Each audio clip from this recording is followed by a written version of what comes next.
नमस्कार दोस्तों, मैं हूं रजनीकांत। आज फिर से मैं अपने YouTube channel think big education पर आपका स्वागत करता हूं। और आज हम लोग बेसिक मैथ्स की सीरीज़ में पढ़ेंगे फ्रैक्शन के बारे में। जैसा कि हम लोग पहले वीडियो में आपको बताए थे, जो बेसिक मैथ्स में सबसे पहले जानना होता है डिजिट और नंबर के बारे में। और दूसरा वीडियो जब हम कल बनाए तो उसमें आपको बताया डेसिमल नंबर के बारे में। डेसिमल नंबर से के संबंध में जितनी सारी जानकारियाँ थी वो सभी आपको दिया, जो भी कॉन्सेप्ट था सबको क्लियर किया। और आज हम लोग फ्रैक्शन के बारे में पढ़ेंगे। फ्रैक्शन क्या होता, फ्रैक्शन कैसे होता, फ्रैक्शन को हम लोग कैसे समझते हैं, फ्रैक्शन किस टाइप का फ्रैक्शन है, फ्रैक्शन भी कई टाइप के होते हैं। तो आज हम लोग जानेंगे फ्रैक्शन के बारे में। उससे पहले अगर आपने मेरा चैनल सब्सक्राइब नहीं किया है तो अभी सब्सक्राइब करें, ताकि हम अपने आने वाले वीडियो का अपडेट आप तक पहुंचा सकें। और उन सभी चीज़ों के बारे में आपका कॉन्सेप्ट क्लियर कराऊंगा जिन चीज़ों का आप जानते तो हैं, लेकिन उसके बारे में सही और सटीक जानकारी आपके पास नहीं है। तो आइए देखते हैं फ्रैक्शन के बारे में।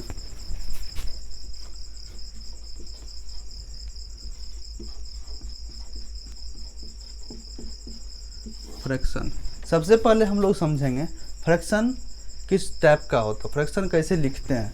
फ्रैक्शन को लिखने के लिए फ्रैक्शन किसको कहते हैं, जैसे फ्रैक्शन का मतलब होता है p/q के फॉर्म में जो भी डिजिट, दो डिजिट को हम p/q को फॉर्म में लिखेंगे तो वो मेरा फ्रैक्शन कहलाएगा। फ्रैक्शन p/q के रूप में जब हम दो डिजिट को लिखते हैं तो मेरा फ्रैक्शन हो जाता है। फ्रैक्शन में क्या होता है, फ्रैक्शन को हम लोग हिंदी में क्या कहते हैं, भिन्न। भिन्न कहने का मतलब हुआ टुकड़ा। इसको हम नॉर्मली अगर समझें, इसका मतलब हुआ टुकड़ा। जैसे आप देख लेते हैं, एक गोला है, ठीक है। इस गोला को हम बीच बीच बांट दिए। पहले तो ये गोला एक था, पहले ये गोला एक था, एक गोला था। एक गोला को अगर हम बीच बीच बांट देते हैं तो वो दो टुकड़ा में बढ़ जाता। जब वो दो टुकड़ा में बढ़ जाता है तो इसी का एक का ही हम दो टुकड़ा किए हैं, एक का दो टुकड़ा कर दिए, मतलब है एक में दो कर दिए, एक में दो कर दिए। उसी को हम 1/2 लिखते हैं। 1/2 लिखते हैं, यही मेरा फ्रैक्शन होता है, ठीक है। अगर इसमें एक लाइन और यहाँ से यहाँ देते हैं तो अब इसमें कितना टुकड़ा हो गया, 1 2 3 4। तो अब क्या हो गया, इसी एक में से कितना हो गया, 4 टुकड़ा हो गया। जब 4 टुकड़ा हो गया तो मेरा नया फ्रैक्शन बन गया 1/4। यही फ्रैक्शन ही बना, ये मेरा छोटा छोटा टुकड़ा बनेगा, ठीक है। फ्रैक्शन आप समझ गए। फ्रैक्शन किसको कहते हैं, फ्रैक्शन एक प्रकार का टुकड़ा होता है। और उस टुकड़ा को ही अगर हम लिखते हैं डिजिट में तो क्या हो जाता है, भिन्न कहलाता है, फ्रैक्शन कहलाता है। फ्रैक्शन मेरा p/q के रूप में होता है। हम p को क्या बोलते हैं, ऊपर वाले को अंश, हिंदी में अंश बोलते हैं और इंग्लिश में इसको न्यूमरेटर बोलते हैं, NUMERATOR, न्यूमरेटर। नीचे वाले का नाम क्या होता है, नीचे वाले को हर बोलते हैं और हर को हम लोग इंग्लिश में डेनोमिनेटर कहते हैं, डेनोमिनेटर, ठीक है। अब आप लोग समझ गए हैं। जो भी भिन्न का ऊपर वाला पार्ट होगा उसको हम लोग अंश बोलेंगे, नीचे वाले को हर बोलेंगे, ऊपर वाले को इंग्लिश में न्यूमरेटर बोलेंगे और हिंदी में नीचे वाले को इंग्लिश में डेनोमिनेटर बोलेंगे। अब देखते हैं, डिनोमिनेटर समझ गए। अब इसमें समझने वाली बात क्या है, भिन्न जो हमारा होता है, भिन्न कितने प्रकार का होता है, ये फ्रैक्शन कितने प्रकार का होता है। तो जो मेरा फ्रैक्शन है, फ्रैक्शन होता है 4 प्रकार का। सबसे पहला फ्रैक्शन होता है प्रॉपर फ्रैक्शन, प्रॉपर फ्रैक्शन, ठीक है। प्रॉपर फ्रैक्शन में हम लोग को क्या, प्रॉपर फ्रैक्शन। दूसरा होता है इम्प्रॉपर फ्रैक्शन,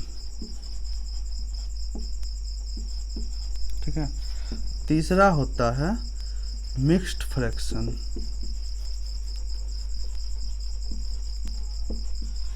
और चौथा होता है कंटिन्यूड फ्रैक्शन, ठीक है।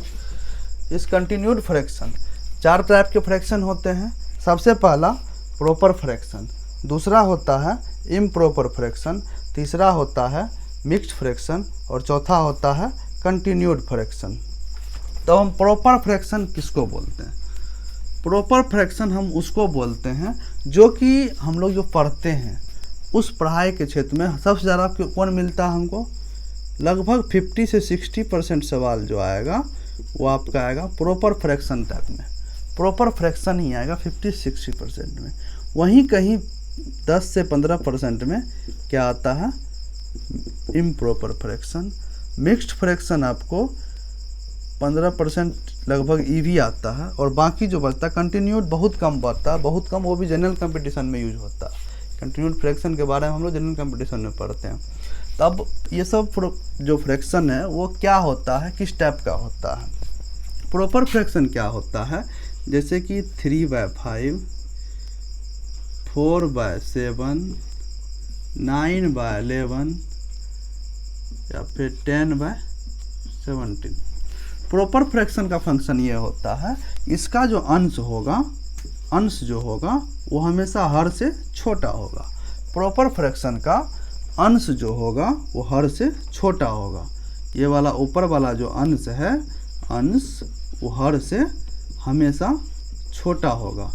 कहने का मतलब ही है प्रॉपर फ्रैक्शन में हर हमेशा बड़ा होता है। वही बात है इम्प्रॉपर फ्रैक्शन में, इसमें क्या होता है 5/3 हो जाएगा, इसका हर छोटा होता है। हर हमेशा अंश से छोटा होगा, इसका अंश बड़ा होगा। जैसे 7/4, 11/9, 17/10। ठीक है। प्रॉपर फ्रैक्शन में क्या होता है, अंश छोटा होता है, हर बड़ा होता है, जबकि इम्प्रॉपर फ्रैक्शन में अंश बड़ा होता है, हर छोटा होता है। मिक्स्ड फ्रैक्शन में क्या होता है, मिक्स्ड फ्रैक्शन में मिला हुआ होता है। क्या मिला हुआ होता, एक तो फ्रैक्शन होता है, दूसरा पूर्ण डिजिट होता है, पूरा डिजिट। अभी हम आपको बताए हैं जब भी किसी पूरा चीज़ को हम 2 टुकड़ों में या 4 टुकड़ों में या 8 टुकड़ों में या 16 टुकड़ों में बांटते हैं तब वो फ्रैक्शन होता है। लेकिन जब वो पूरा है तो उसको पूर्ण डिजिट बोलते हैं, पूर्ण अंक बोलते हैं, पूर्णांक। ठीक है, उसको हम क्या बोलते हैं, पूर्णांक। जब भी मिक्स्ड फ्रैक्शन होगा तो उसमें एक पूर्ण अंक भी होगा। जिस प्रकार हम लोग अभी देखे हैं 2 पूर्णांक 1/2 था, 2 पूर्णांक 1/2, इसमें 2 जो हमारा होता है वो क्या था, पूर्णांक था, और 1/2 जो था वो मेरा फ्रैक्शन था। तो पूर्णांक और भिन्न दोनों मिलकर जब भिन्न बनेगा 2 पूर्णांक 1/2, 2 पूर्णांक 1/2, वो क्या होगा, मेरा मिक्स्ड फ्रैक्शन होगा। उसके बाद कंटिन्यूड फ्रैक्शन। कंटिन्यूड फ्रैक्शन का मतलब क्या होता है, जैसा कि आप कंटिन्यूड से समझते हैं, कंटिन्यू रेगुलर होना, लगातार होना। अगर फ्रैक्शन बार बार आए, लगातार आए, तो वो क्या होगा, कंटिन्यू कर रहा फ्रैक्शन। और फ्रैक्शन कंटिन्यू कर रहा तो क्या कहलाएगा, कंटिन्यूड फ्रैक्शन। इट मीन्स ये, जैसे कि हम लिखे 1/3 - 1 फिर बटे 4 - 3/5। सबसे पहला जो भिन्न हुआ मेरा, सबसे पहला फ्रैक्शन 1/, यहाँ पे एक फ्रैक्शन बन गया। ठीक है, उसके बाद 1/3 माइनस, फिर से हमने किया 1/, यहाँ पे दूसरा फ्रैक्शन बन गया। फिर से 1/4 करने के बाद तीसरा फ्रैक्शन मेरा यहाँ आया 3/5। हमने देखा कि लगातार 1 फ्रैक्शन, 2 फ्रैक्शन, 3 फ्रैक्शन। इस फ्रैक्शन में मेरा कंटिन्यूड फ्रैक्शन में यहाँ पर लगातार 3 फ्रैक्शन दिख रहा। इसी टाइप से अगर लगातार फ्रैक्शन पे फ्रैक्शन आता जाता है उसको हम क्या बोलते हैं, कंटिन्यूड फ्रैक्शन। कंटिन्यूड फ्रैक्शन समझ गए हैं। देखेंगे फ्रैक्शन जो होता है कभी कभी ऐसा करता है, हमको 2 फ्रैक्शन दे दिया, 4/5 और 7/4। अब हमको पूछेगा ये दोनों फ्रैक्शन में बड़ा कौन है, तो हम कैसे पता करेंगे। नॉर्मली स्टूडेंट क्या करता है, इससे इसको भाग देगा, इससे इसको भाग देगा, और उसके बाद जो उसका भागफल निकलेगा उससे निर्धारित करता है। लेकिन वैसा करने में टाइम बहुत लगता है। तो हम लोग कैसे करेंगे, इसको क्रॉस मल्टीप्लिकेशन करवा देते हैं। इसको क्रॉस मल्टीप्लिकेशन करवाएंगे, सबसे आसान तरीका है।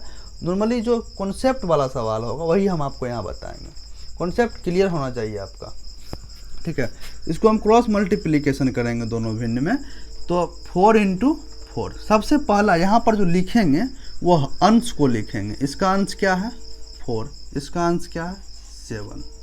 इसका अंश का इसके हर के साथ गुना होगा, 4 इंटू 4, इस 7, इसका अंश लिख दिए 7 इंटू 5। अब दोनों को गुना कर देंगे, 4 इंटू 4 16, 7 इंटू 5 35। अब इस दोनों में बड़ा कौन है तो आसानी से पता लगा सकते हैं हम लोग, ठीक है। तो ये दोनों में बड़ा है मेरा ये है 35। जब 35 बड़ा है तो 35 मेरा जो गुना करके लिख किसको किसको गुना किए हैं, 7 और 5 को। इस 7 मेरा अंश है, 7 मेरा अंश है। किस भिन्न का अंश है, इसका। मेरा ये भिन्न जो होगा ये फ्रैक्शन वो बड़ा होगा, ये फ्रैक्शन बड़ा होगा, ठीक है। इतना चीज़ जानने के बाद अब हम लोग फ्रैक्शन के जोड़ घटो गुना भाग सीखेंगे। जैसा कि हम पहला वीडियो में डिजिट और नंबर के जोड़ घटों के बारे में बताए थे आपको, और दूसरी वीडियो में डेसिमल वाली नंबर्स का जोड़ घटो गुना भाग बताए, उसी प्रकार से फ्रैक्शन के जोड़ घटों के बारे में हम लोग देखेंगे। लेकिन फ्रैक्शन के जोड़ घटों में हमको इसका जो जोड़ और घटाव होगा उसमें क्या होगा, एलसीएम का यूज है, एलसीएम और एचसीएफ का यूज है। तो एलसीएम और एचसीएफ का यूज है तो हम आपको पहले एलसीएम और एचसीएफ के जो कॉन्सेप्ट हैं उसको पहले क्लियर करेंगे, उसके बाद फिर से हम लोग फ्रैक्शन के जोड़ घटों गुना भाग में आएंगे। जबकि गुना भाग में एलसीएम एचसीएफ का कोई यूज नहीं है, लेकिन जब तक हम लोग जोड़ घटाव नहीं सीखते हैं तब तक गुना नहीं सीख सकते, गुना कॉन्सेप्ट ही क्लियर नहीं होगा, ठीक है। तो हम आपसे कल मिलेंगे एलसीएम और एचसीएफ की वीडियो को लेकर के। अगर आपने हमारा पहला और दूसरा वीडियो नहीं देखा बेसिक मैथ्स के सीरीज़ का तो उसका डिस्क्रिप्शन में लिंक दे दूंगा और उसको आप लोग ज़रूर देखेंगे, आप लोगों के लिए बहुत हेल्पफुल होगा।